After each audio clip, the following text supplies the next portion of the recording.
भूभ्यैव च पतितानां पावनेभ्यो वैष्णवेभ्यो नमो नमः।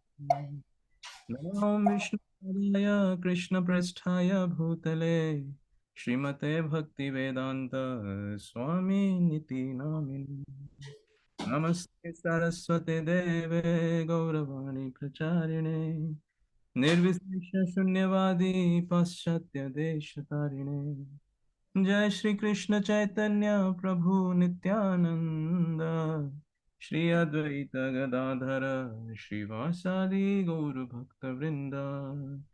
हरे Krishna Krishna Krishna Hare Hare Hare Ram Ram Ram Hare Hare. Hare Krishna, everybody. Thank you for joining in the class. Hare Krishna. His Grace Sundar Gopāl Prabhuji. Please accept my humble obeisances. All glories to Srila Prabhupada. Thanks for joining in, everyone. I think we have 14 of us so far. We're expecting at least 10 more to join in. But meanwhile, I think I'll take the occasion of His Divine Grace, this Vinod Thakur's Disappearance Day. In India, it's being celebrated today, and in Singapore, it will be tomorrow, and other parts of the world as well. So, I would urge His Grace Sundar Prabhuji to give us a brief synopsis of the colossal success of the Rath Yatra that has gone by last week, and please touch upon the disappearance of our revered Acharya, and then we can open the floor for question and answers. Thank you, Prabhuji, for your kind association. As always, we are really very grateful. Please take the session forward. Thank you very much, Prabhu. Hare Krishna. Thank you very much again for inviting me to your wonderful association. Very nice to be with you again. Yes, tomorrow we are celebrating Bhaktivinoda Thakur's appearance day. And of course, we just concluded our very big festival here in Singapore. I think Manu can elaborate how he liked the festival.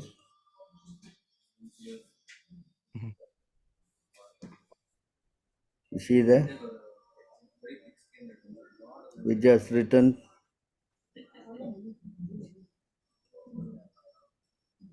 He's not there, I guess. Yeah.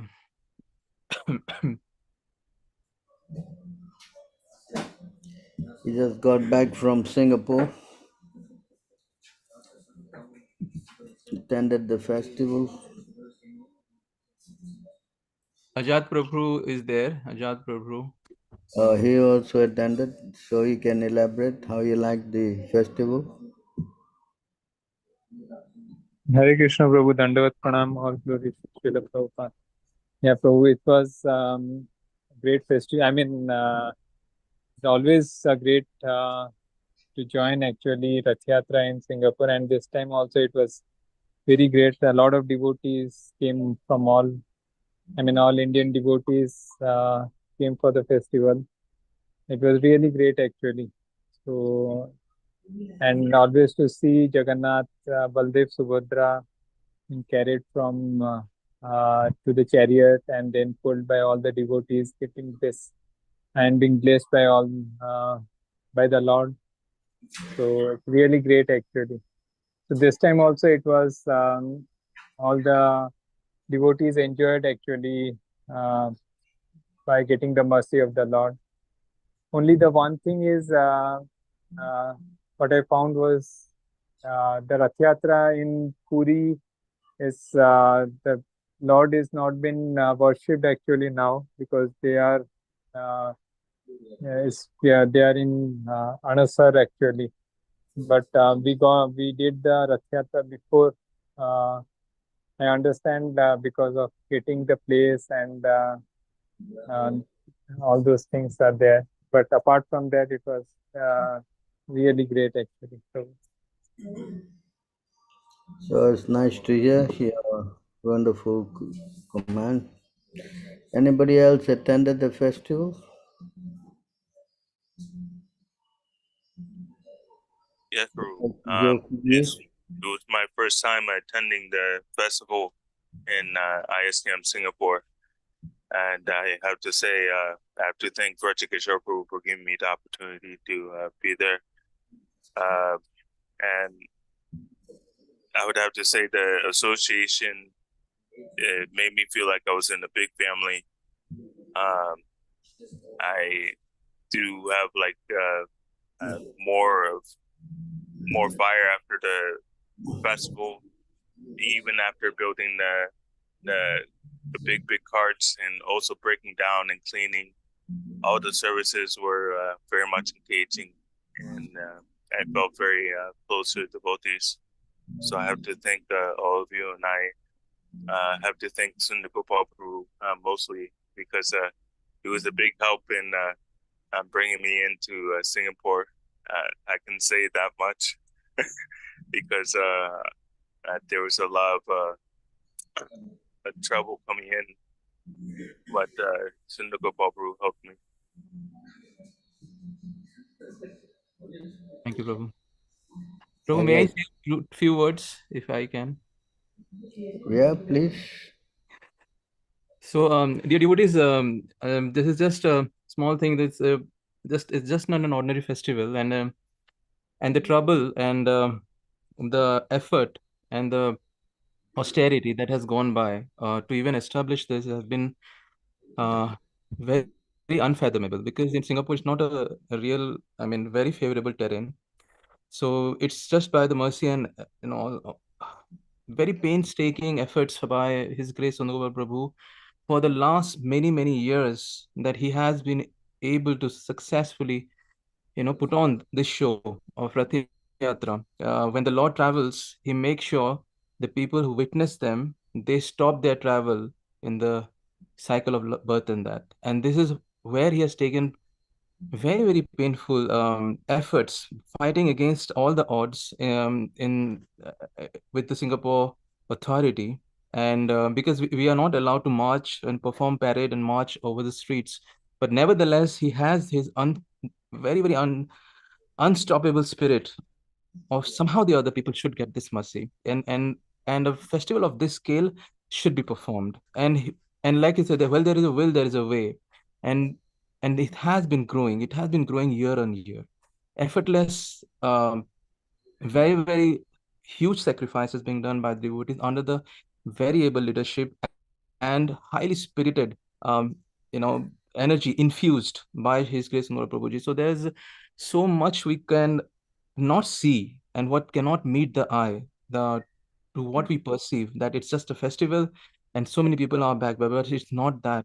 It's just a humongous effort and prayers and wishes that has gone by a lot of devotees, and under the able push by, I mean, I can't really, I'm short of words, but it's not possible by any one of us to carry this forward individually at our own strength, because there are so many impediments, so many discouragement, so many obstacles that you will face in Singapore, especially to conduct a festival of this scale. But His Grace Umar Prabhuji has been pushing very hard, and he has been infusing, fighting relentlessly to conduct this. So I missed this year, unfortunately, but then I was remotely sensing how things have gone by, and trust me, it's been huge success. And why not? It would be because the mercy of the Lord has been there, by a devotee who is trying his best, giving his sweat and blood for pushing the movement forward. So please bless, please encourage this, sessions forwards and whole ISKM, I would say, on this eve, as and any way of as possible, to scale this forward and have it get it more expanded as possible. So that would be all I would say. So thank you very much. Thanks a lot, Prabhuji, for giving us the opportunity to be a small minuscule part of this festival, because I know this goes a long way, and the Lord is very merciful, and you are giving us an opportunity to serve Him, and perform the Yatra despite all odds. Thank you very much. Hare Krishna. Anybody else want to say something? Who have attended the festival this year or last year?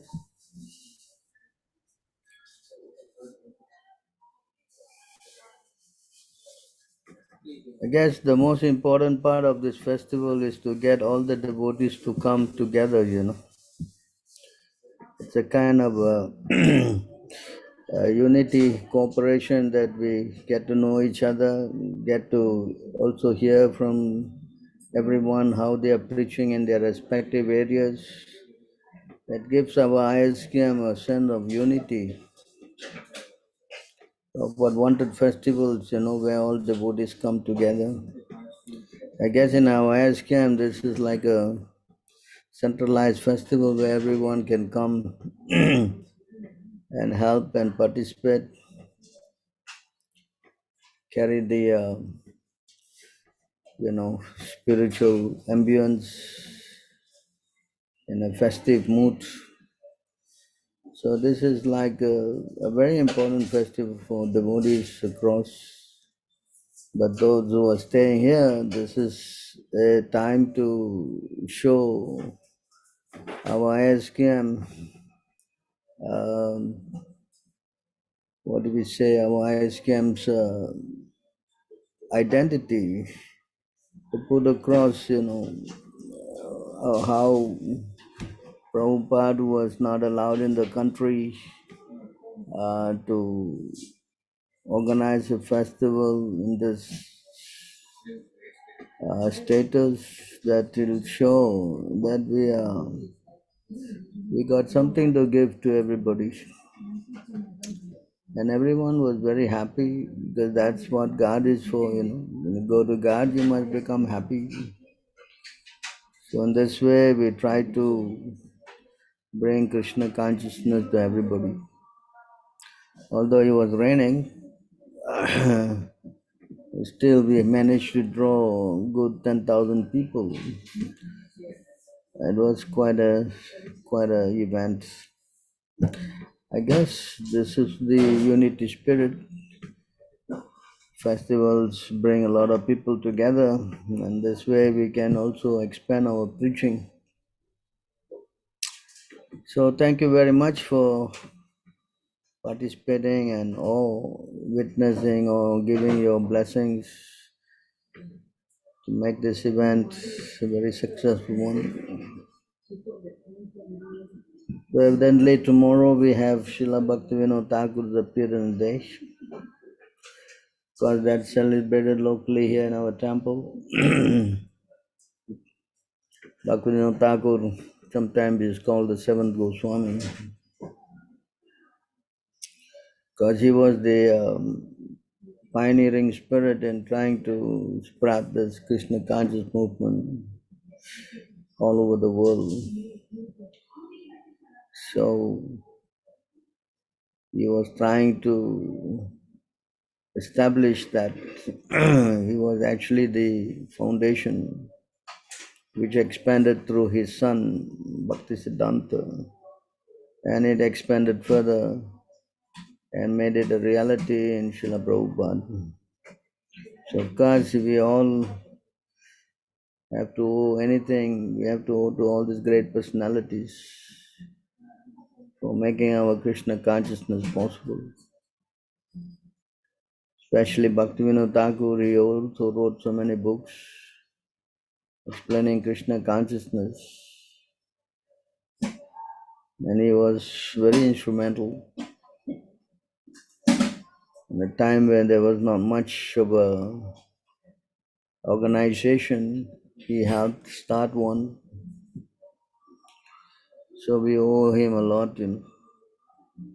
We also envision that how devotees from all parts of the world will come together in Mayapur and chant Hare Krishna. Because the most instrumental thing that he did was to discover the birthplace of Chaitanya Mahaprabhu, Yoga Pit. So that is very significant. So with all this We have to pay our due respects tomorrow. I mean, for those who are in India today, honor him by offering some Puspanjali. As it says in the Bhagavatam,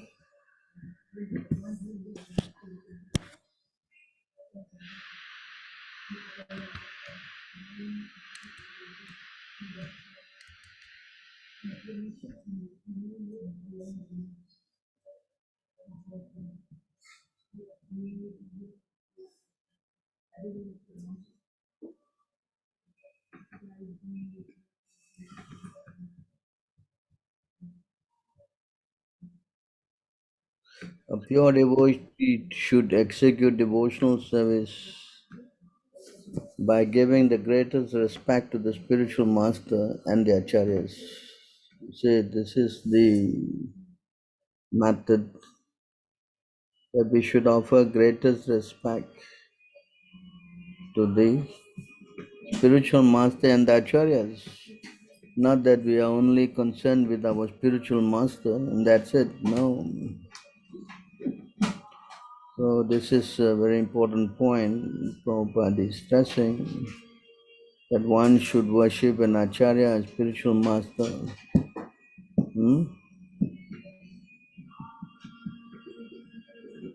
The spiritual master must be in the disciplic succession from Krishna.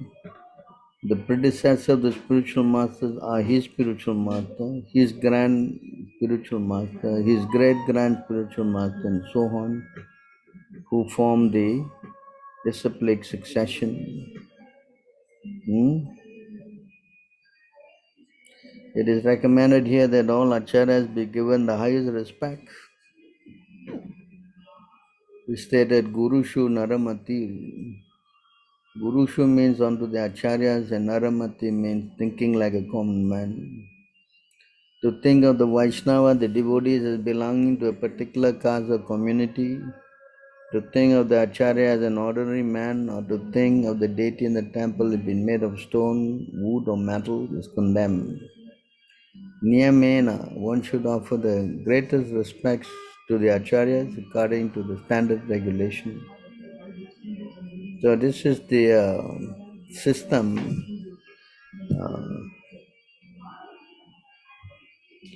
So we should try to understand this and try to offer our greatest respect to our predecessor acharyas. Not that we try to kind of ignore them, then spiritually we'll be committing an offense. So this we should understand, and that way we can make a lot of spiritual advancement by their blessings.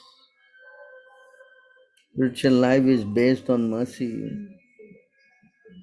It is not by your strength, it is mainly by the strength given by the Guru and Krishna. And that can only take place we have very grateful and show our gratitude by surrendering. Otherwise, it is very difficult to make spiritual advancement. Not that we learn how to only worship our Guru and ignore the rest, which has been taught by some association and groups. They coined the term living Guru. They give so much importance to the living Guru and they think that all the dead Gurus are a waste of time. That's why here the word, niyamena, to think, that the spiritual master is a common man, see?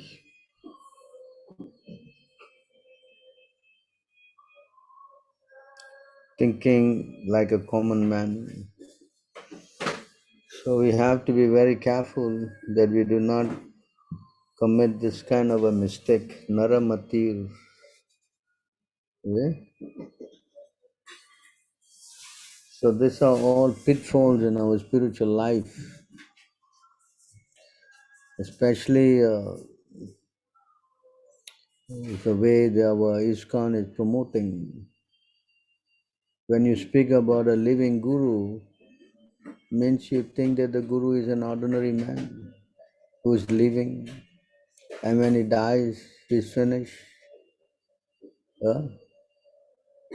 So this kind of a thinking and training consciousness is very detrimental for the spiritual advancement. It does not give any importance to the previous acharyas. Hmm? So we should be very cautious not to go into this kind of offensive mentality. So we should try to honor the predecessor acharyas, celebrating their pastimes, their appearance, their disappearance. This is very important. So Bhaktivinoda Thakur, not an ordinary soul. Oh, we should understand that. So right, so tomorrow, those who are done it today, we should take this opportunity to get their blessings. Yes. Any other comments on this?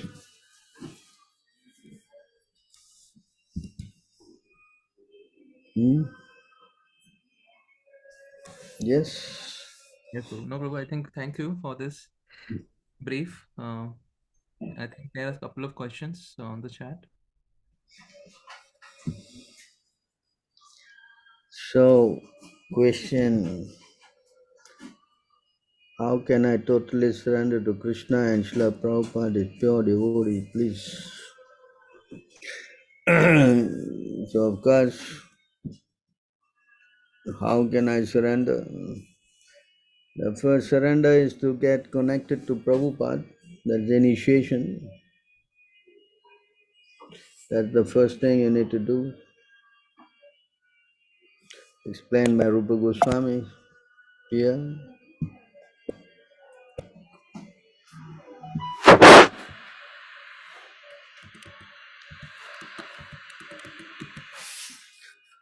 So here you can see these are the 4 things that one should do.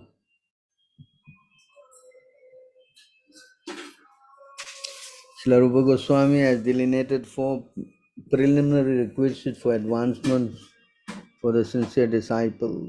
These are the 4 things: accepting the shelter of the lotus feet of bona fide spiritual master, to become initiated by the spiritual master and learning how to discharge devotional service from him, obeying the orders of the spiritual master with faith and devotion, and 4, following in the footsteps of great acharyas, teachers under the direction of the spiritual master.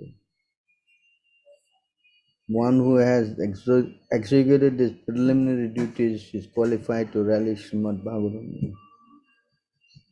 So you can see how this is the process. Yes, Prabhu.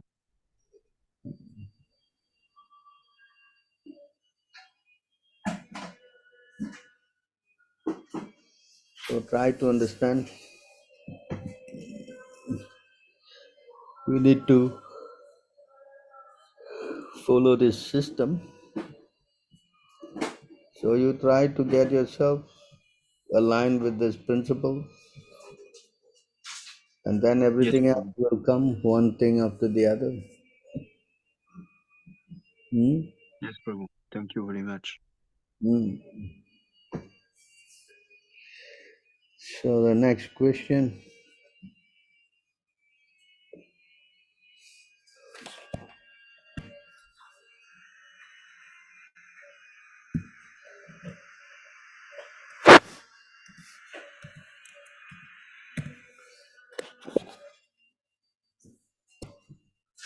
So here we're going to learn some music.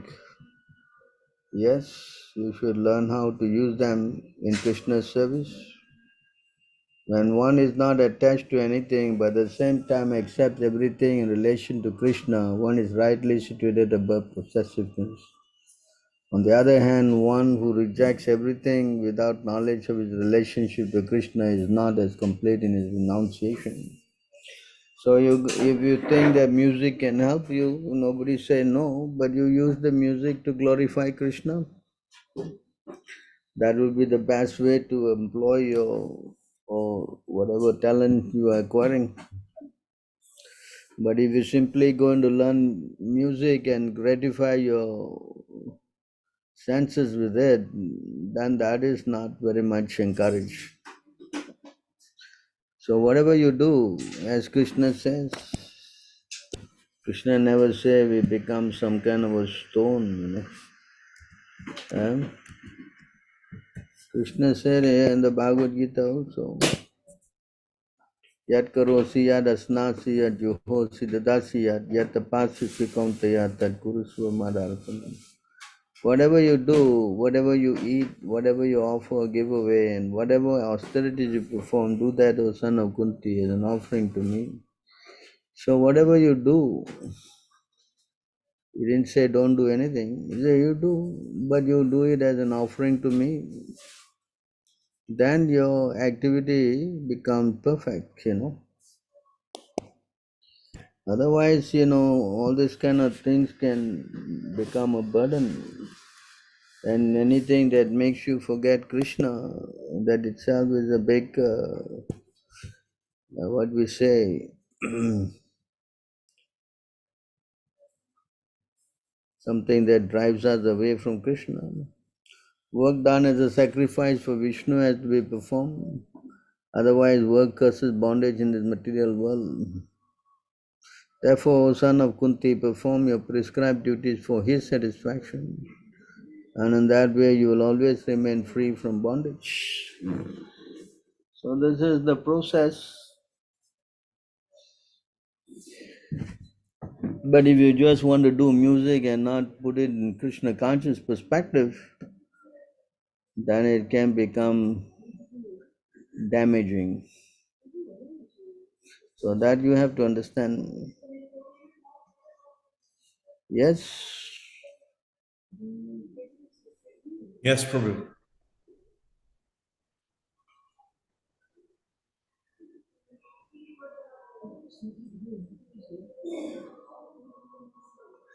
So you understand? Yes, Prabhu. So you learn your music and use it to glorify Krishna. Then you become successful.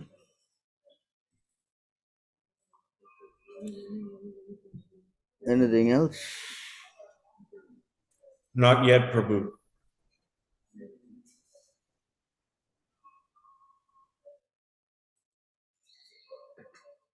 Any other questions?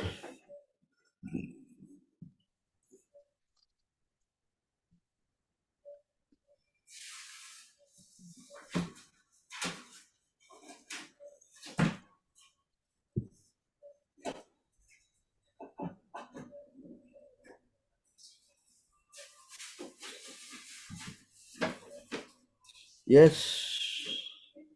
Hare Krishna Prabhuji, Dandavat Pranam, Jai Srila Prabhupada. Hare Krishna. Prabhuji, I have a question regarding, firstly, I want to share, and I will just finish it with the question, and you could share some insights, Prabhu, from Shastras. So, firstly, I wish to thank you from the core of my heart that under your guidance, I feel like I'm very dull-headed, but I have no attraction to Shastra. But after coming in your association, I feel a lot more, uh, you know, like attraction to shastras as well, the word of God, authority. So it is helping me immensely. Like we are celebrating Bhakti Vinod Thakur appearance. So the predecessor acharyas may be there, but I very much feel the need of a person like yourself who is able to help me. The books alone are definitely not enough, and even while doing some things like under direction like a travel or something, I am feeling some realization, so it gives me faith. As per Shvetashvat Upanishad 623, Yasya Deva Para Bhakti Yatha Deve Tatha Guru. So I'm feeling that kind of faith in you. And I'm feeling a lot more improvement in my consciousness as well. So I, I just, like I like to do some shopping and do some things. So I just did some shopping while at the airport and got some gift for you. I know you are coming to Russia, so very nice ones, saffron, gold, some kind of, for body, honey, teas, some kind of things for cosmetics. So such things I just bought for you. I was feeling like, I feel so nice that I'm getting love from devotees selflessly. You are doing all the hard work, spending time on shastras and all. So, but you are selflessly giving that knowledge. So my question was like, soul is Sachid Ananda, servant of Krishna. But I have heard previously that soul's nature is also, soul is looking for love and reciprocate to that love. But that attempt is foiled in the material world. So is there any reference that of love in our shastras? I've never seen such a thing. Thank you, Prabhu. So love is only meant for God, but they are they're used in a common sense to indicate their love for one human being and another. That's more or less it's called lust. That is not love, because we are trying to extract pleasure from another person for our own happiness. That is not considered as love. Love means selfless dedication without any expectation in return. That is explained in the Bhagavatam as loving the Lord. Once you love the Lord, you don't expect anything in return. I think it is 1 to 6. So this is the definition.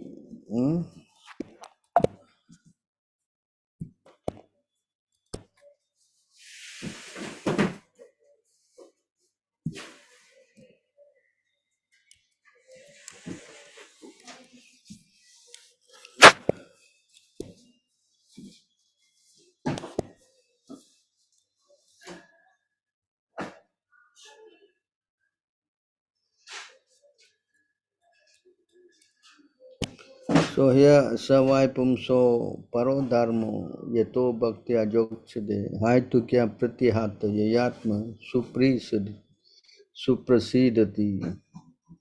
That supreme occupational dharma for all living entity is that by which man can attain to loving devotional service unto the transcendental Lord.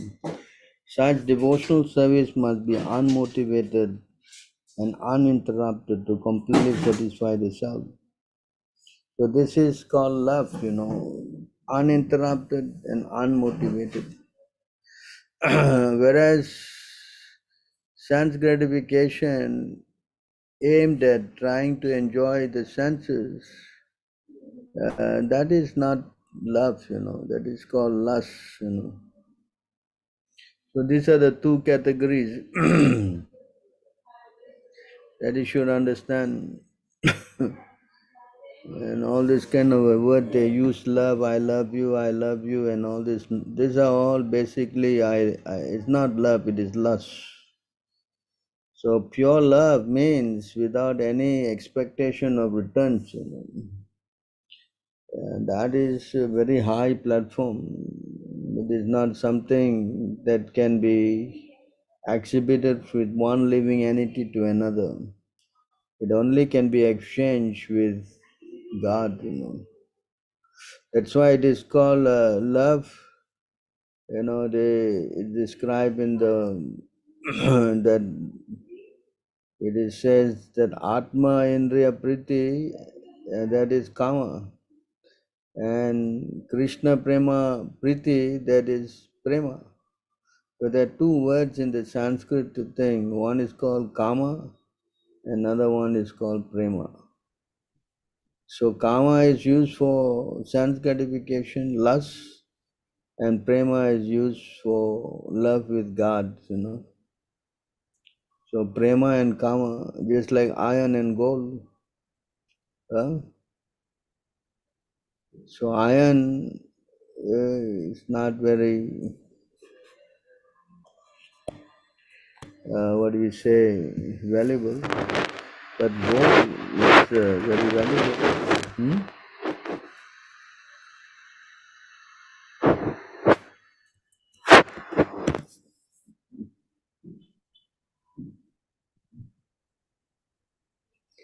Lust and love have different characteristics, just as iron and gold have different natures. One should try to discriminate between sexual love and pure love, for they belong to different categories with a gulf of difference between them. They are as different from one another as iron is from gold. Atmendriya priti vancha tari mali kama, Krishnendriya priti icha dare prema nama. To gratify, to desire to gratify one's own senses, kama, lust, but the desire to please the senses of Lord Krishna is prema, love. The revealed scriptures describe pure love as follows. If there is ample reason for the dissolution of a conjugal relationship and yet such a dissolution does not take place, such a relationship of intimate love is called pure. The predominant gopis were bound to Krishna in such pure love. For them, there was no question of sexual love based on sense gratification. Their only engagement in life was to see Krishna happy in all respects, regardless of their own personal interests. They dedicated their soul only for the satisfaction of the personality of Godhead, Sri Krishna. There was not the slightest tinge of sexual love within the gopis and Krishna. The author of Chaitanya Charitamrita asserts with authority that sexual love is a matter of personal sense enjoyment. All the regulated principles in the Vedas pertaining to desire for popularity, fatherhood, wealth, and so on are different phases of sense gratification. Acts of sense gratification may be performed under the cover of public welfare, nationalism, religion, altruism, ethical code, biblical codes, health, directives, fruitive action, bashfulness, tolerance, personal comfort, liberation from material bondage, progress from family affection, or fear of social ostracism, or legal punishment, but all these categories are different subdivisions of one substance and gratification. All such good acts are performed basically for one's own sense gratification. For no one can sacrifice his personal interests while discharging this much advertised moral and religious principle.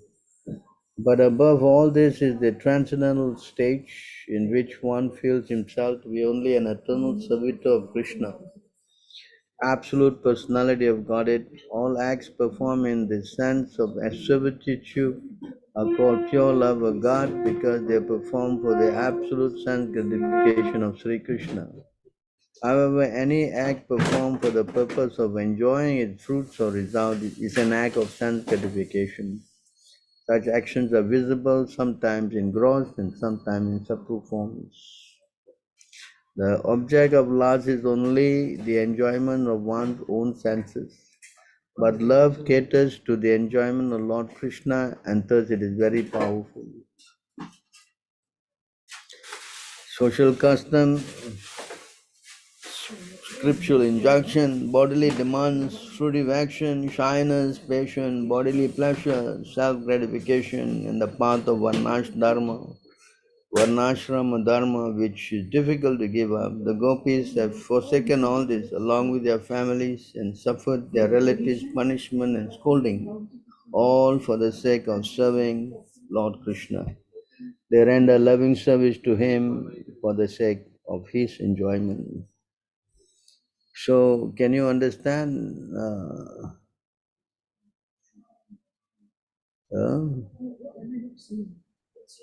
This is called firm attachment to Lord Krishna. It is faultlessly pure, like a clean cloth that has no stain. So try to understand. Yes, thank you. Someone want to read this? The author of Sri Chaitanya Charitamrita advises everyone to give up all engagements of sense gratification and, like the gopis, dovetail oneself entirely with the will of the Supreme Lord. That is the ultimate instruction of Krishna in the Bhagavad Gita. We should be prepared to do anything and everything to please the Lord, even at the risk of violating the Vedic principles or ethical laws. That is the standard of love of Godhead. Such activities in pure love of Godhead are as spotless as white linen that has been completely washed. Srila Bhaktivinoda Thakur warns us in this connection that we should not mistakenly think that the idea of giving up everything implies the renunciation of duties necessary in relation to the body and mind. Even such duties are not sense gratification if they are undertaken in a spirit of service to Krishna.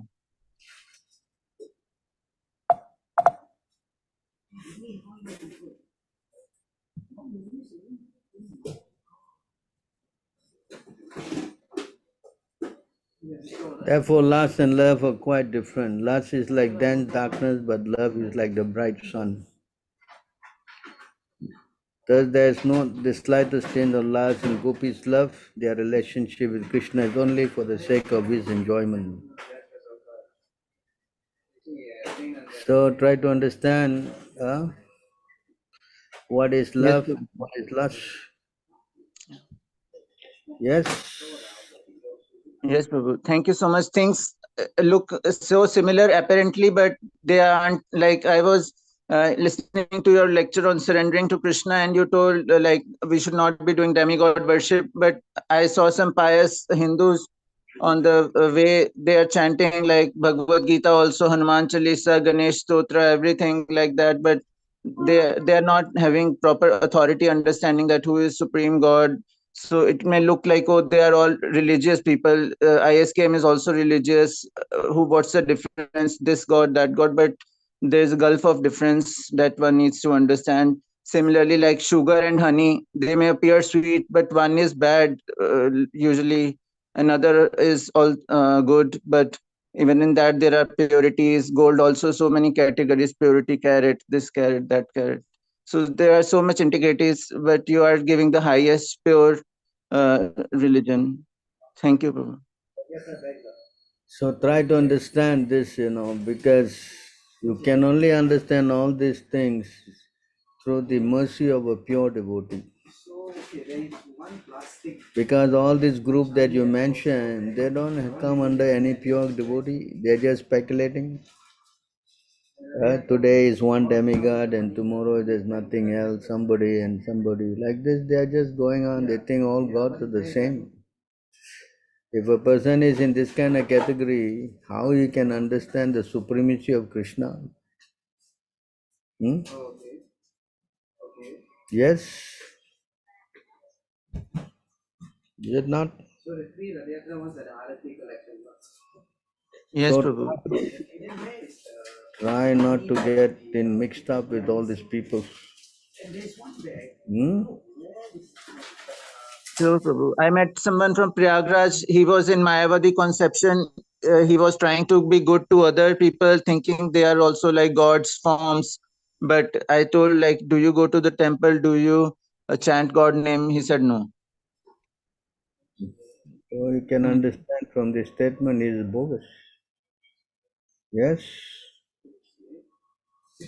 Yes or not? Hmm? Yes, Prabhu. He was like not having the focus on Krishna, but he was just trying to be good to others. That's it. Nobody can learn anything about God without the help of a pure devotee.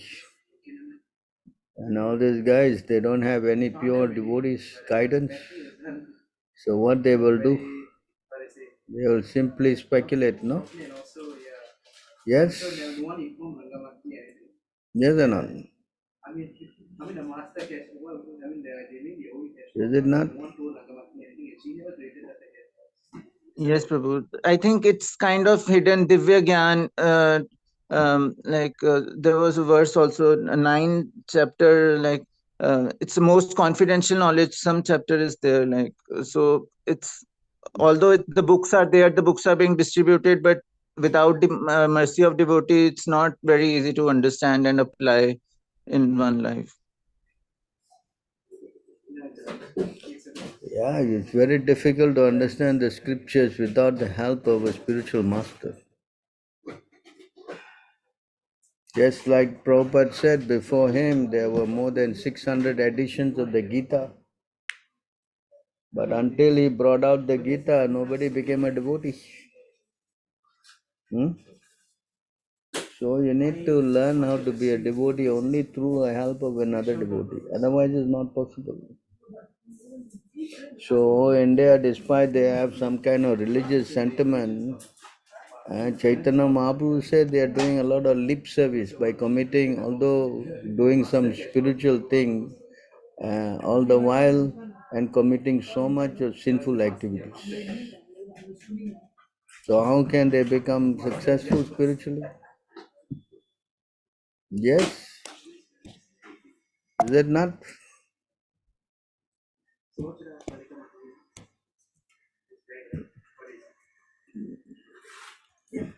Thank you so much, Prabhu. Hare Krishna. So yeah, you can see.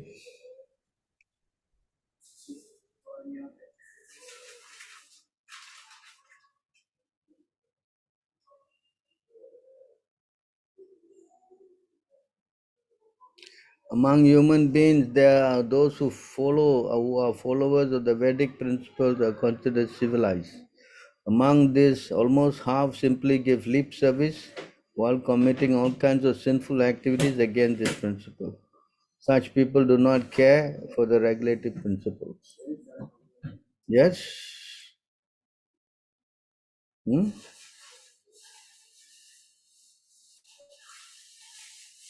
But to find a pure devotee, among the followers of Vedic knowledge, most are following the process of fruitive activity and distinguishing between good and bad work.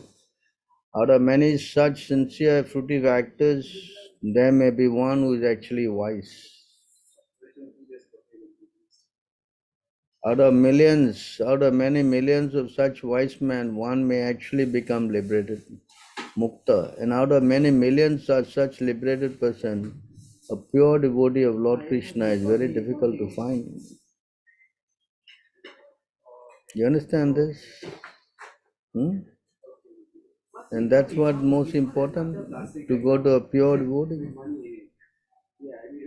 Because a devotee of Lord Krishna is desireless, is peaceful, fruitive workers desire material enjoyment, jnanis desire liberation, and yogis desire material opulence. Therefore, they all are lusty and cannot become peaceful.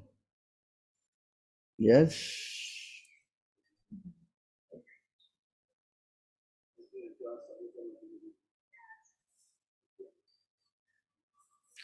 Muktanamapi siddhanam narayana parayana sudurlabha prashantatma koti swapi mahamune.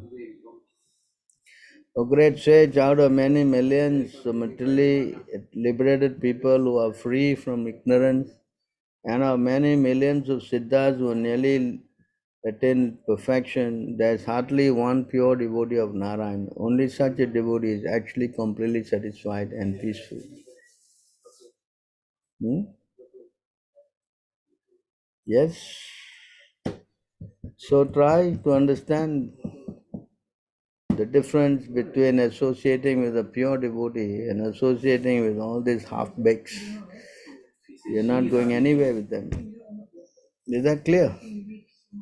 Hmm? Yes, Prabhu. Thank you so much. I just, kind of saw some people at the airport and just trying to see what kind of people are having in their mind and comparing that to what I am getting at ISKM. So the heart feels good that I am getting something good. I wanted to share something with others also, some knowledge of what I am having. So it was a nice experience. Thank you. Hmm. So the next question, all the Shastras say that Narayana is the supreme God. And Krishna is only expansion of Narayana, and they say that we Gaudiya Vaishnavas only quote a few verses to prove our philosophy. How to refute such statement, Prabhu? So, how to refute this statement? Because Lord Brahma is saying, Lord Brahma is saying that Krishna is the Supreme Personality of Godhead.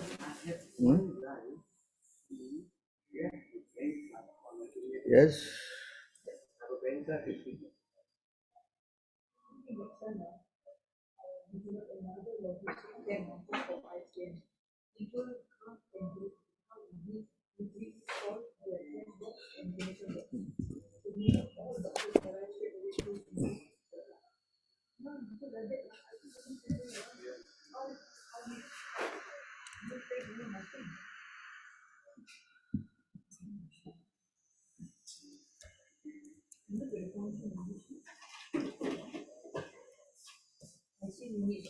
So here in the Bhagavatam,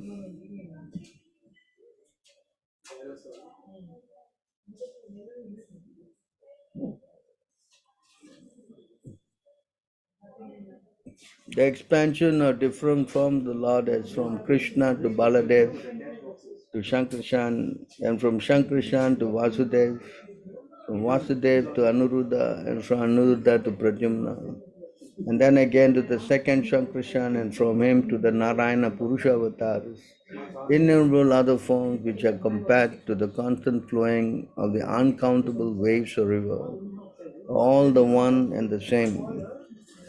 So you see, from here you can see that the original, their expansion is different from the Lord, as from Krishna original to Baladev. Yes, because these guys, they won't accept anything.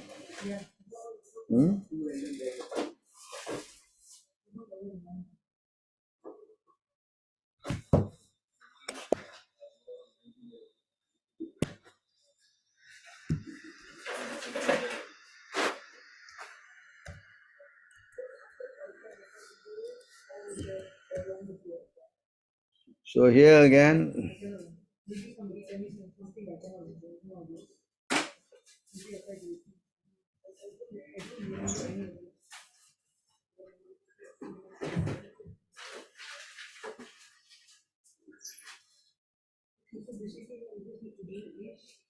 Shastra says everywhere that Krishna is the original personality of Godhead and that he has innumerable avatar or incarnation. Elsewhere in the Brahma Samhita it is says Ramadi Murteshu Kala Niyamena Tistan Rama Narishima Varaha and many other constitutive expansions, Supreme Personality of Godhead. After Krishna comes Balaram, after Balaram is Shankarshan, then Anuruddha, Pradyumna, Narayana and the Purusha avatars. Mahavishnu, Garbhodas ki Vishnu, Chirodas ki, all of them are avatars. So, these people, they have concocted ideas. You can see in this verse,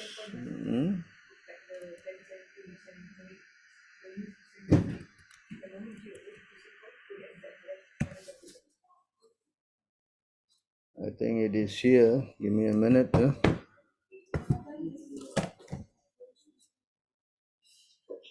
That Lord Narayana himself is meditating on Krishna.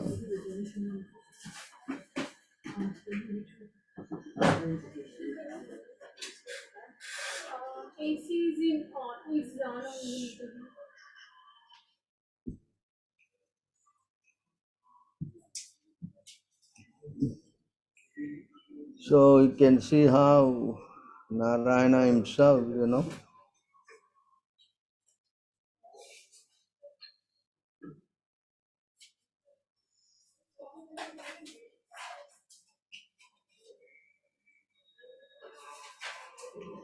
is always looking forward to associate with, the Lord,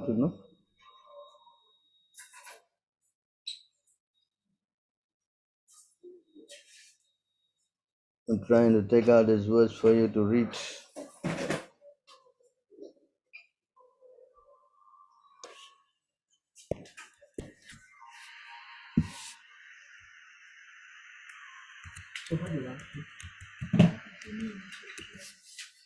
So here in this verse, the beauty of Krishna's body is so attractive that it attracts not only the demigods and other living entities within this material world, but personalities of the spiritual sky as well, including the Narayanas who are expansion of Krishna's personality. The minds of Narayana are thus attracted to the beauty of Lord of Krishna's body. In addition, the goddess of fortune, Lakshmi, who are the wives of Narayana and are the women described in the Vedas as most chaste, are also attracted by the wonderful beauty of Krishna. So you can see how if Narayana is the supreme, then this statement is not correct. Yes? Hmm? Ah. Why would Narayana want to be attracted by Krishna? Why Lakshmi, she wants to go into the rasa dance? She is not allowed inside. If she is with Narayana the Supreme, why she would want to go and dance with Krishna? Hmm? Hello? Hmm. Yes. Yes. Yes or not?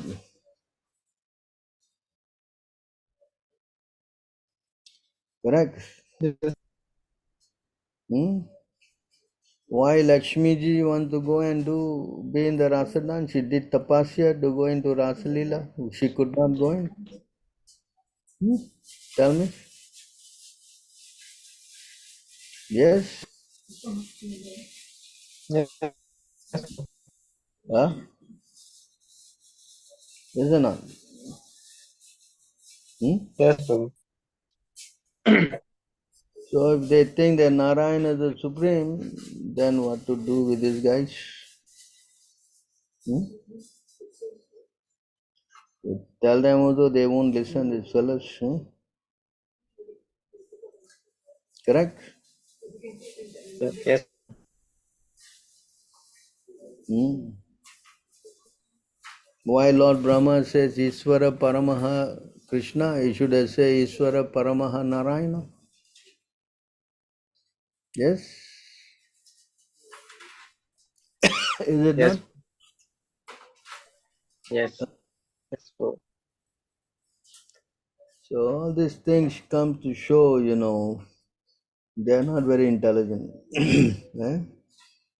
Why Lord Brahma says Goluka Dham is the highest Dham? And who stays in Goluka? Narayana or Krishna? Hmm? Hello? Hmm? Krishna, Prabhu. Who's, Krishna, Prabhu. hmm? Correct? Yes or not? Yes, Prabhu. So we Yes, have Prabhu. this talk between them and Chaitanya Mahaprabhu.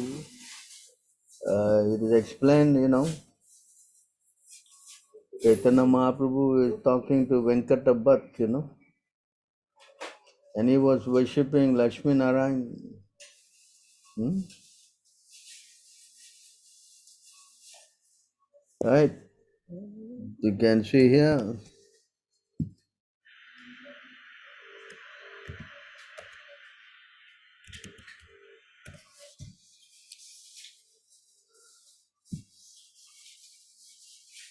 Being a Vaishnava in the Ramanuja Sampradaya, Venkatapat worshipped the deities of Lakshmi and Narayana. Seeing his pure devotion, Sri Chaitanya Mahaprabhu was very satisfied.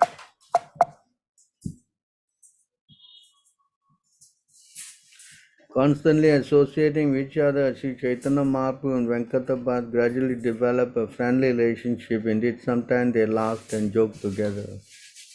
Sri Chaitanya Mahaprabhu told the Bhattacharya, your worshipful goddess of fortune, Lakshmi, always remain in the chest of Narayan and is certainly the most chaste woman in the creation. However, my Lord is Lord Sri Krishna, a coward boy who is engaged in tending cows. why is it that Lakshmi, being such a chaste wife, wants to associate with my Lord? Just to associate with Krishna, Lakshmi abandoned all transcendental happiness in Vaikuntha and for a long time accepted vows and regulated principles and performed unlimited austerities. Chaitanya Mahaprabhu then said, O Lord, we do not know how the serpent Kaliya attained such an opportunity to be touched by the lust of your lotus feet. Even the goddess of fortune for this end performed austerities for centuries, giving up all other desires and observing austere vows. Indeed, we do not know how the serpent Kaliya got such an opportunity. This is a verse from the Bhagavatam. No? When Venkatabha then said, Lord Krishna and Lord Narayana are one and the same, but the pastimes of Krishna are more relishable due to their sportive nature. Since Krishna and Narayana are the same personality, Lakshmi's association with Krishna does not break a vow of chastity. Rather, it was in great fun that the goddess of fortune wanted to associate with Lord Krishna. You want to read this, please?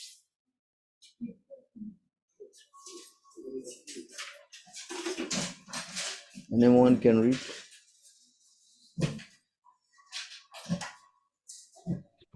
I can. Hello? Yes, Prabhu, I can. Yes, Prabhu, I can read. Yeah, please read. Yes. This is the answer of Lord Sri Chaitanya Mahaprabhu's question. And from this, we can understand that Vankata Bhatta knew the truth. He told Sri Chaitanya Mahaprabhu that Narayan is the form of Krishna associated with transcendental opulence. Although Krishna is two-armed and Narayan four-armed, there is no difference in the person. They are one and the same. Narayana is as beautiful as Krishna, but Krishna's pastimes are more sportive. It is not that sportive pastime of Krishna make him different from Narayana. Lakshmi's desiring to associate with Krishna was perfectly natural. In other words, it is understandable that a chaste woman wants to associate with her husband in all his different dresses. Therefore, one should not criticize Lakshmi for wanting to associate with Krishna.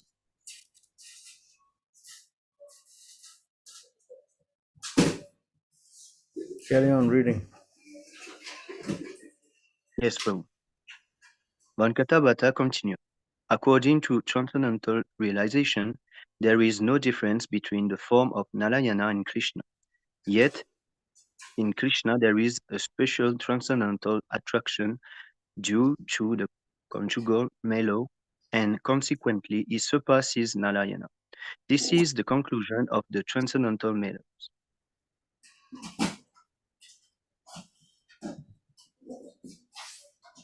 The goddess of fortune considered that her vow of chastity would not be damaged by her relationship with Krishna. Rather, by associating with Krishna, she could enjoy the benefit of the Lasa dance.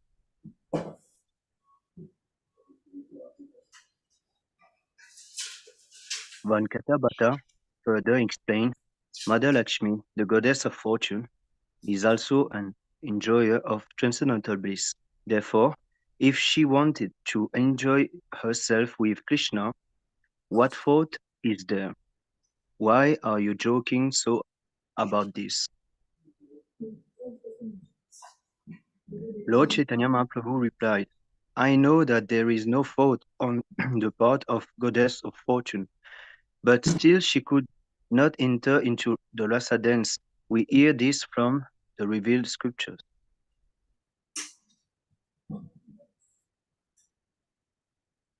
When Lord Shri Krishna was dancing with the gopis in the Rasa Lila, the gopis were embraced around the neck by the Lord's arms. This transcendental favor was never bestowed upon the goddess of fortune, or the other consort in the spiritual world. Nor was such a thing ever imagined by the most beautiful girl in the heavenly planets, girl whose bodily luster and aroma exactly resemble the beauty and fragrance of lotus flower. And what to speak of worldly women, who may be very, very beautiful according to material estimation.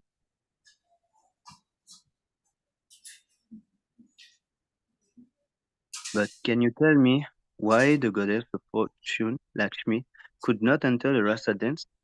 The authorities of the Vedic knowledge could enter the dance and associate with Krishna.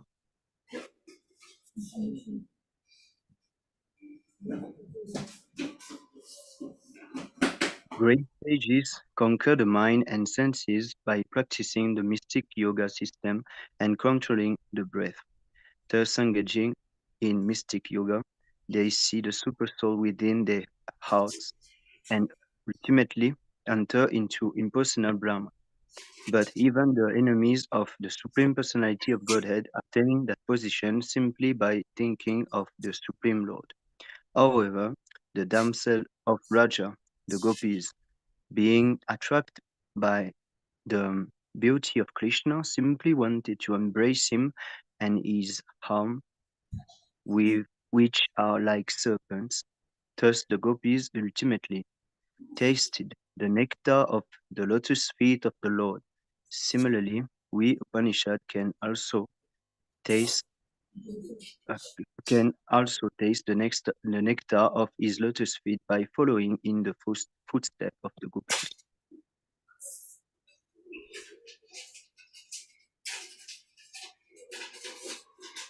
Having been asked by Chaitanya Mahaprabhu why the goddess of fortune could not enter into the rasa dance, whereas the authorities of Vedic knowledge could, Venkata replied, I cannot enter into the mystery of this behavior.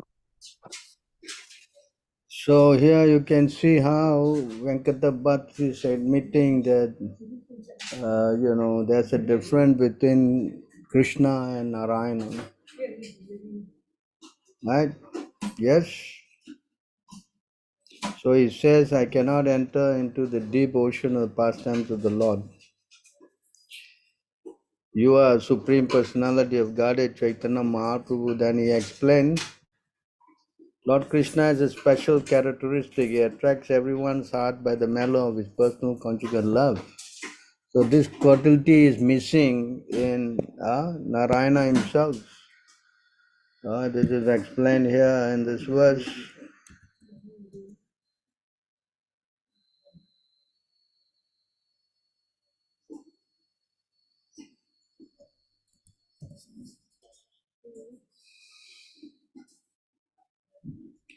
Apart from this 60 transcendental quality, Krishna has a transcendental additional 4 qualities which are not manifested even in the personality Narayana.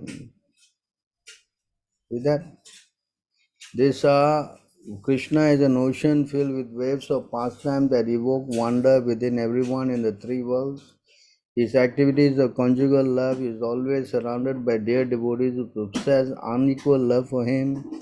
He attracts the minds of all the 3 worlds with melodious vibration of flute. His personal beauty and opulence are beyond compare. No one is equal to him and no one is greater than him.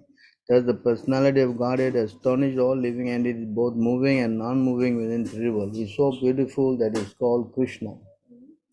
You can understand this.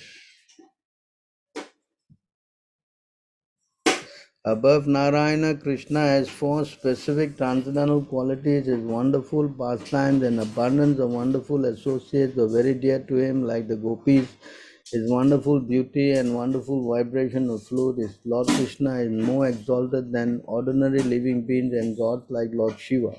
He is even more exalted than his personal expansion Narayana in all. The Supreme Personality of Godhead has 64 transcendental qualities in full. So try to understand, if they accept or don't accept, that is not our business. Narayana doesn't have any childhood pastimes. That's the difference. Yes? Hello? And Narayana stays in Vaikuntha, whereas Krishna is staying in the topmost planet, Goluka. Yes? Yes, Prabhu. So you try to explain as much as you can. If they don't want to listen, that's not your fault. Huh? What is that few verses? I've shown you so many places, correct? Even Yes. Chaitanya Mahaprabhu himself is talking to Venkatabat and don't think these people are as big as Venkatabat, correct? Huh? Hello? Yes Yes, or no? Prabhu. Yeah, Yes, they Prabhu. simply want to kind of find fault, that's all. Yes, Prabhu. Yes? Yes, Prabhu. Yeah, it shows.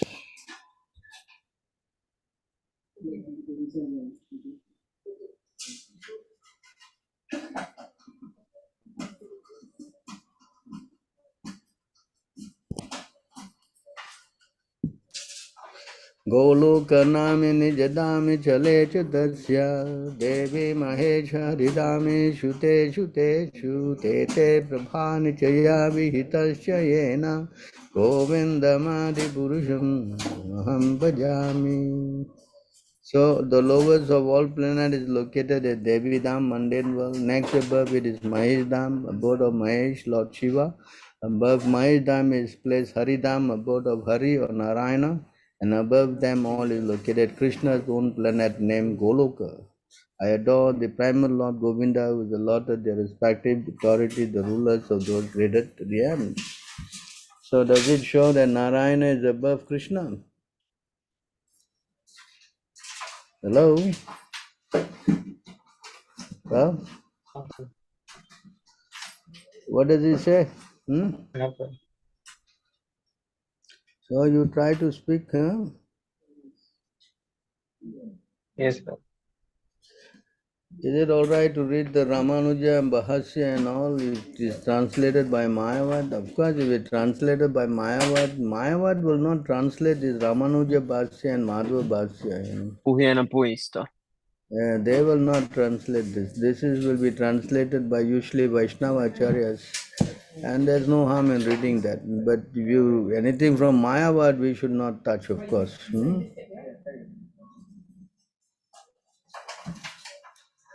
Why do we need a guru when we have the Hare Krishna Mahamantra? What is the difference between Bhagavad Gita and Srimad Bhagavatam? So why we need a guru? So when we chant the mantra,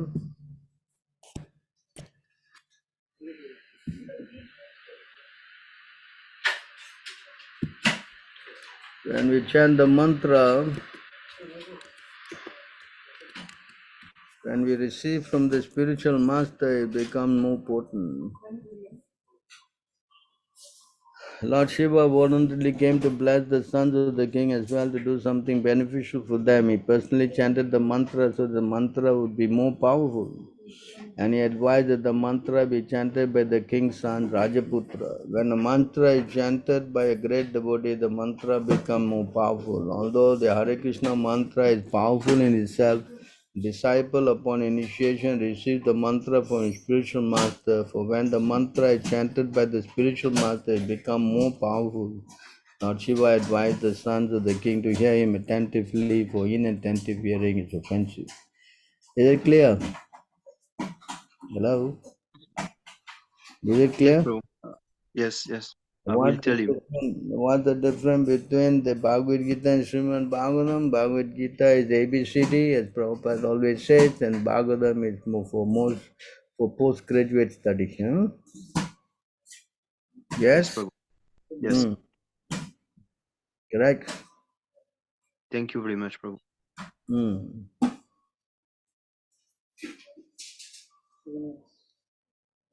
How do I stop fault finding?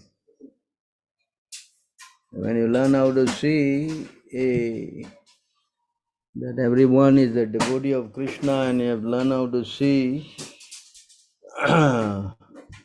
Krishna in the heart of everybody, then you will not find faults. Yes. But if you learn how to see everybody as some ordinary souls, then you will always find faults. Yes.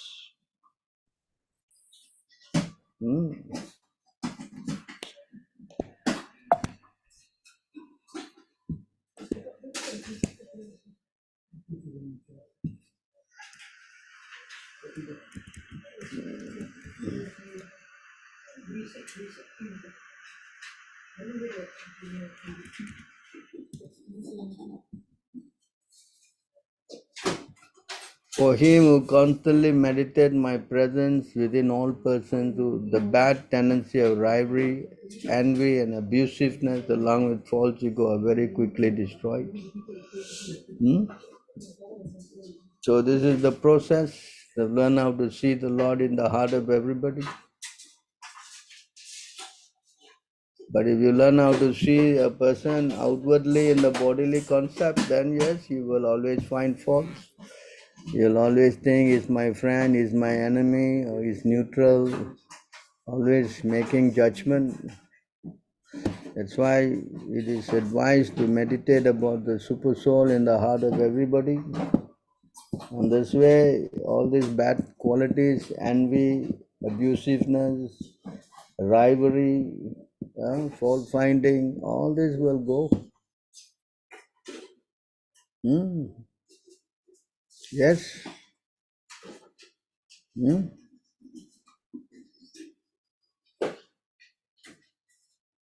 Real clear.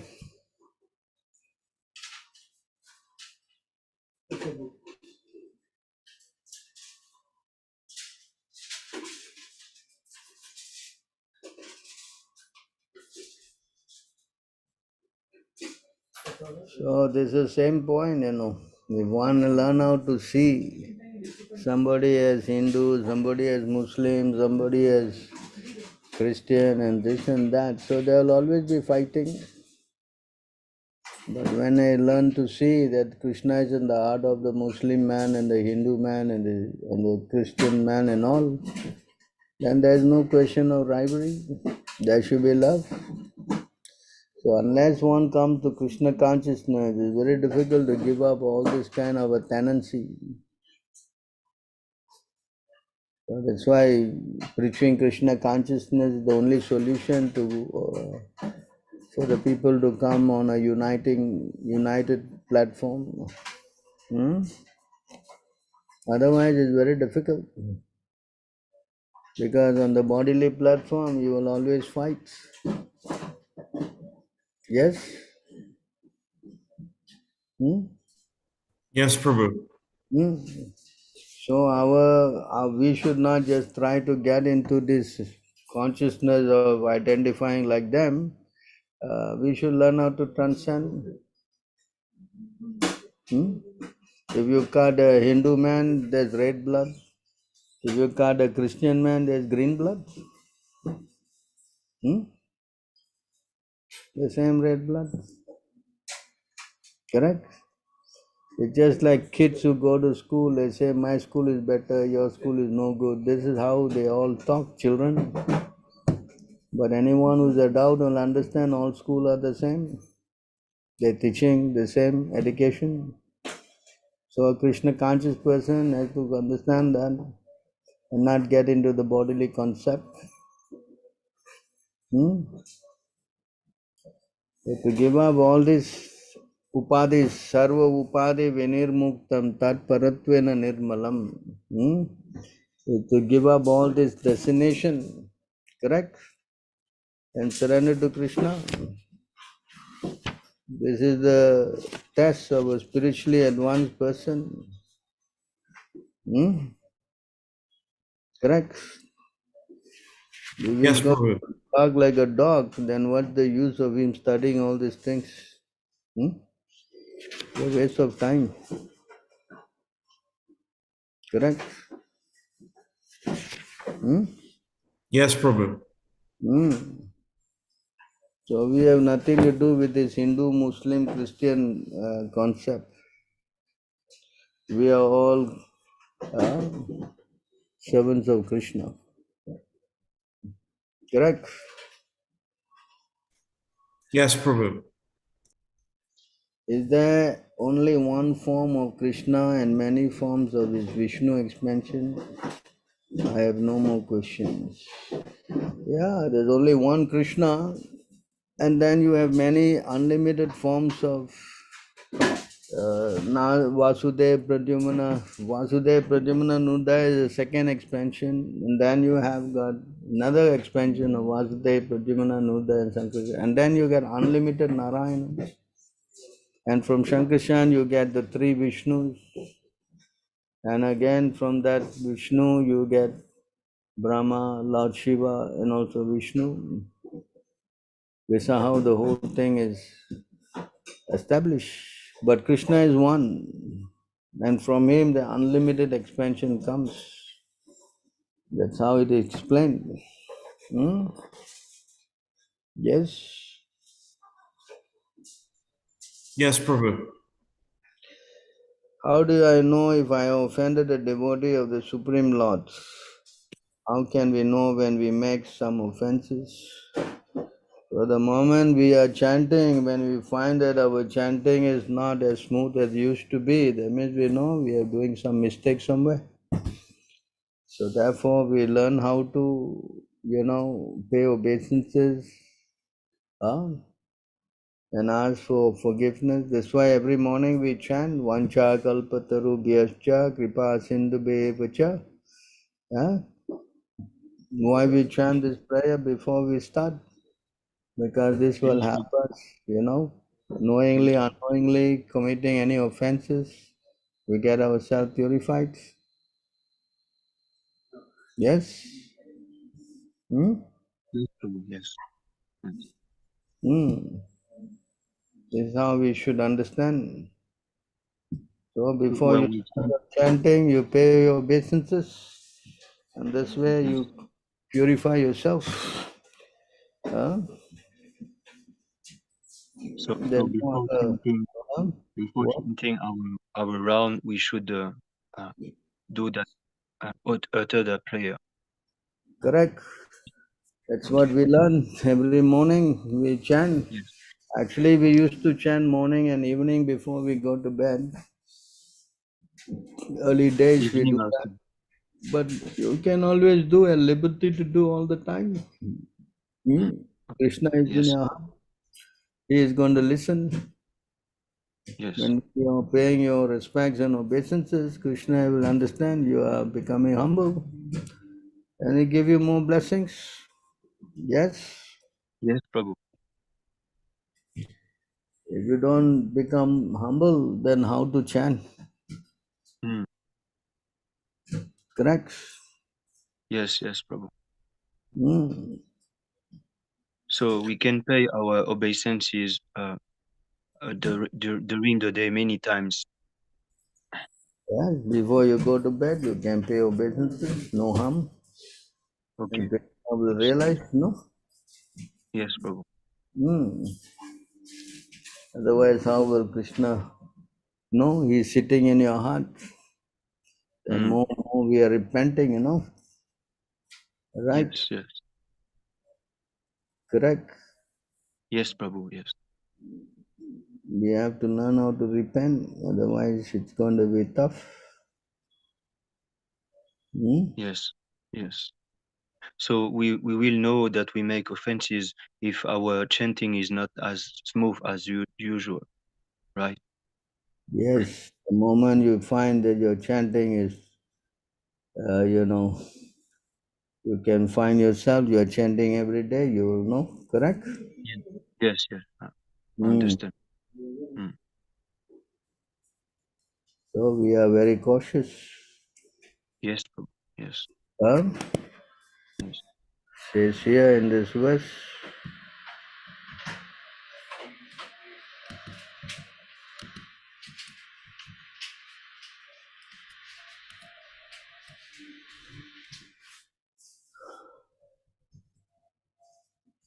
I, pure soul, appearing now bound by my activities, am lying in the womb of my mother by the arrangements of Maya. I offer my respectful obeisance unto him who is also here with me, but who is unaffected and changeless. He is unlimited, but he is perceived in the repentant heart. You saw that? To him, Yes, Prabhu. my respectful obeisances. So, do you understand that? Hmm? Yes, yes, yes, Prabhu. Hmm. So, we should learn how to be repentant, not become puffed up, no? Yes, Prabhu. Yes. And Hmm? it will bring humility, actually.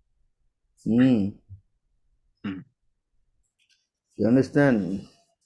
Yes, yes.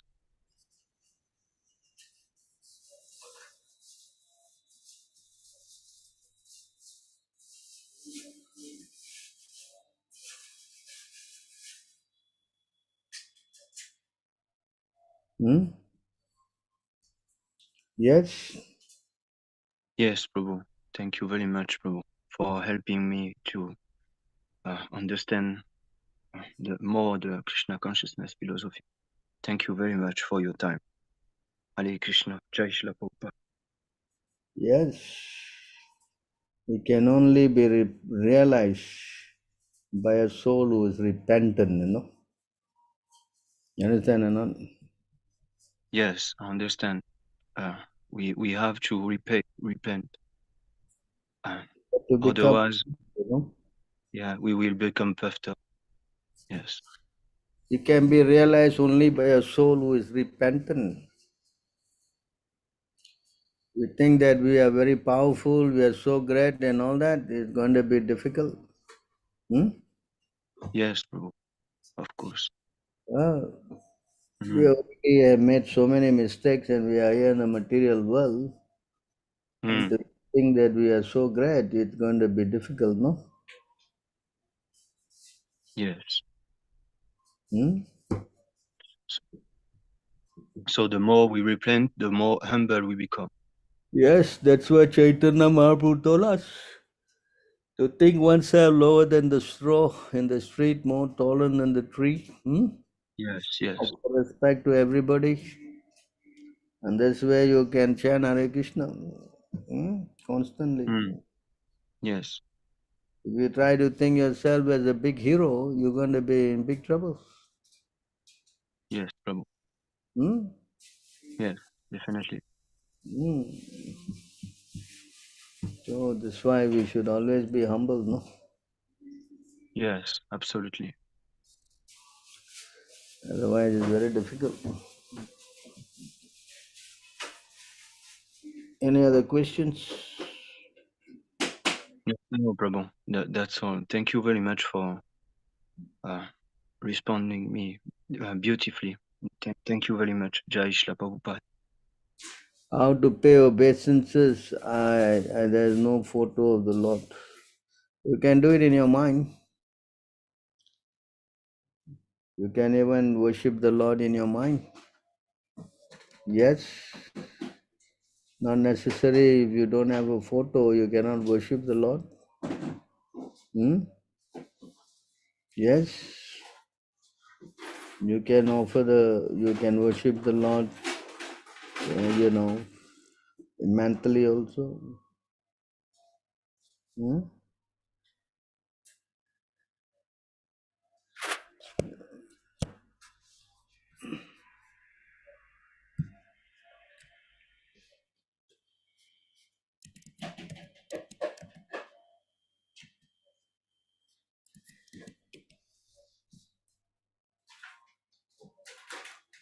The deity form of the Lord is said to appear in 8 varieties: stone, wood, metal, earth, pain, sand, the mind, or jewels. So you can worship the Lord in your mind. You can pay obeisances in the mind. Yes.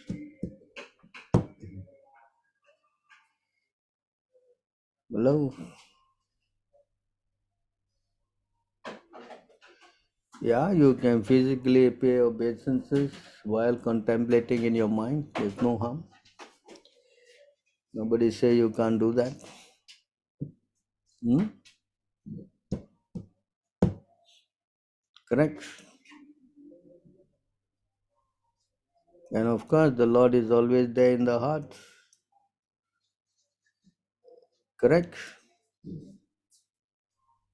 Yes?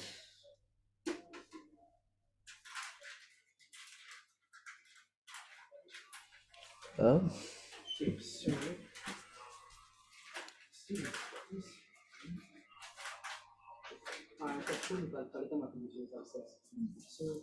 any other questions?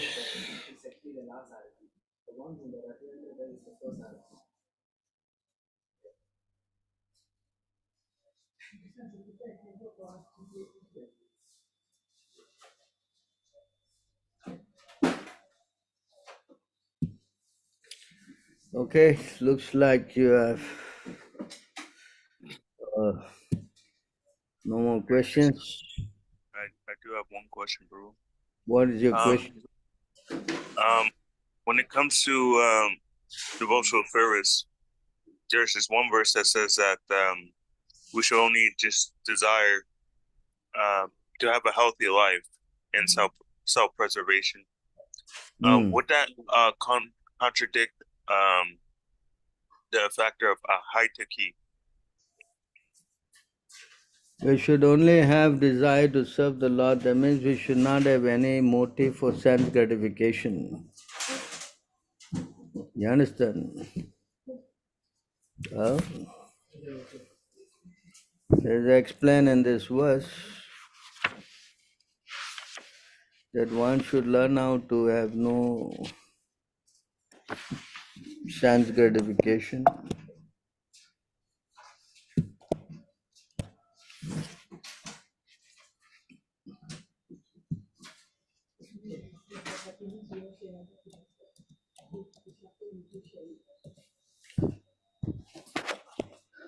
Here,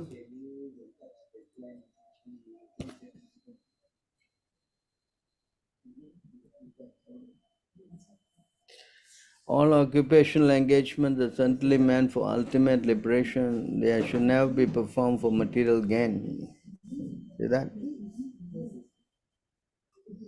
Furthermore, according to the sages, one who is engaged in ultimate occupational service never use material gain to cultivate sense gratification. You see that? Yeah. And in the next verse, it more clearly explained.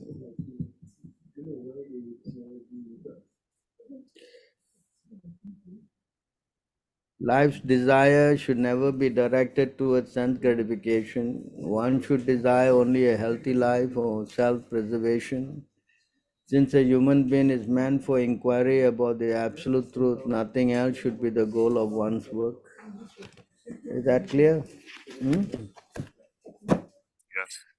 So you should not use the Lord for your own sense gratification.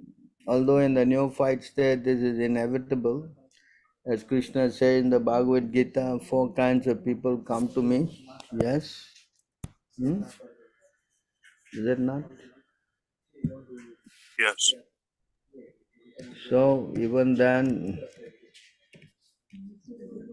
the 4 kinds of people who go to him. Whereas among the Bharatas, 4 kinds of pious men begin to render devotional service to me: the distressed, the desire of wealth, the inquisitive, and he who is searching for the knowledge of the Absolute. So among all this, Krishna is giving preference to this. For this, the one who is in full knowledge and is always engaged in pure devotional service is the best. For I am very dear to him and he is dear to me. So Krishna is stressing here for one who is actually comes to serve him without any reservation, he is the best. All these devotees are undoubtedly magnanimous soul, but one who is situated in knowledge of me, I consider to be just like my own self. When engaged in my transcendental service is sure to attain me the highest and most perfect goal. Yes. Yes, Prabhu. So that is the meaning. Sense gratification, Krishna himself says that those who are coming for sense gratification, they're not very dear to me.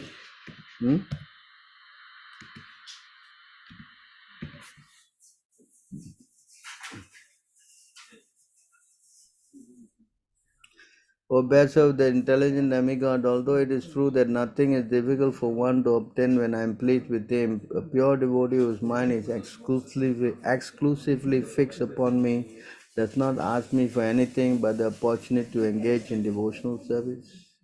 So this is the mood of a devotee. Hmm? Those who think that material assets to be everything or to be the ultimate goal of life are called misers, kripanas. They do not know that the ultimate necessity of the soul. Moreover, if one avoids that which is desired by such fools, he must also be considered foolish. You see how the Lord is saying? Yes? Come, Yes. come, come. Yes, Prabhu. Hello? You understand? Yes, A Prabhu. pure devotee is fully accomplished in the science of devotional service, so it instructs a foolish person to engage in fruitive activities for material enjoyment, not to speak for helping him in such activities. Such a devotee is like an experienced physician who never encourages a patient to eat food injurious to his health, even if the patient desires it. You understand? Mm. So asking for material benefit is not a very high position. This is even said that it is even available in hellish planet. Person who worship you simply for the sense gratification of this bag of skin are certainly influenced by your illusory energy. In spite of having you who are like a desire tree and are the cause of liberation from birth and death, foolish persons such as me desire benediction from you for sense gratification, which is available even for those who live in hellish conditions. So try to understand this thing, yeah? Correct? So of course it's not wrong to go to the Lord for the sense gratification, but the Lord is explaining here, even if you come,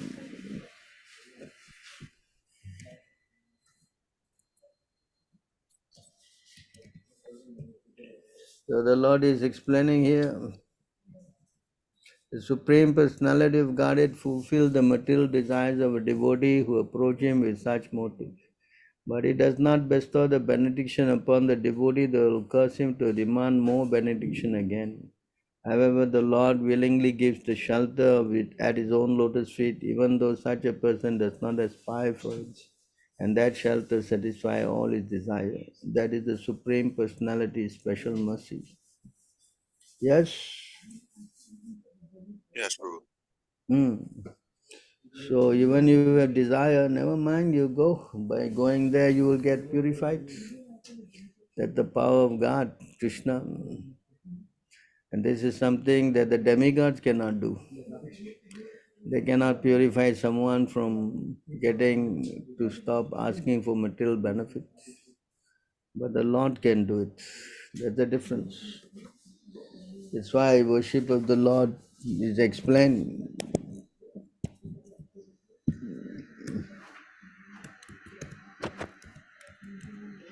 By all means, you should always worship the Lord. Akama sarva kama va moksha kama udaradi trivena bhakti yogena yajate purusham param. A person who has broader intelligence, whether he is full of all material desire, without any material desire or desiring liberation, must by all means worship the Supreme Whole, the Personality of Godhead. So this is the solution. If you want to get purified, then you must worship the Lord. Yes. Yes, Prabhu. Nobody else So, can purify you. yes, Prabhu. Hmm. Like in as you were explaining, wanting to have a healthy life to pursue understanding Krishna is not a bad thing, but wanting a healthy life for the temporary sun's gratification, that is cause of distress. Once you go to the Lord, then your desires all will become purified. You understand? Yes. Special power of the Lord. The Lord is called in Sanskrit Apapa Viddham, Apapa Viddham means that he purifies.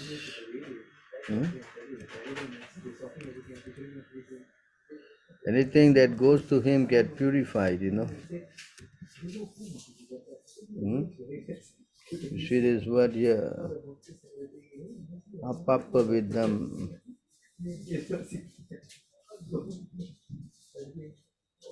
What is this prophylactic? Huh? You know what the meaning of this prophylactic? I'm not too sure, bro. Maybe it's like cleansing, right? Yeah, anything goes, gets completely purified, You can see Prabhupada explaining the word here.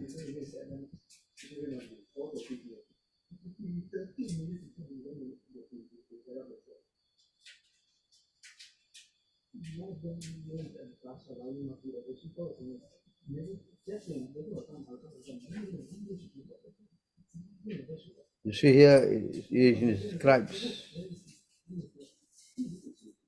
Yes. Sri Upanishad describes him as Sutam, antiseptic, and Apavitam, prophylactic. He is antiseptic in the sense that even an impure thing can become purified just by touching him. The word prophylactic refers to the power of his association.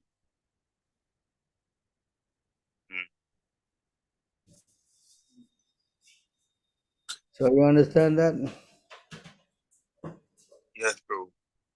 So anything that is going to the Lord, they get purified, You follow? Yes.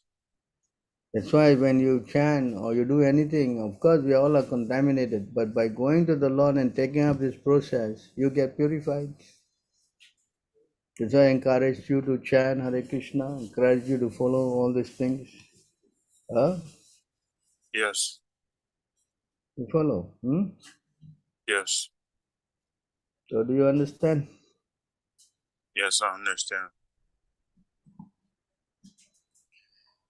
All right. Any other questions?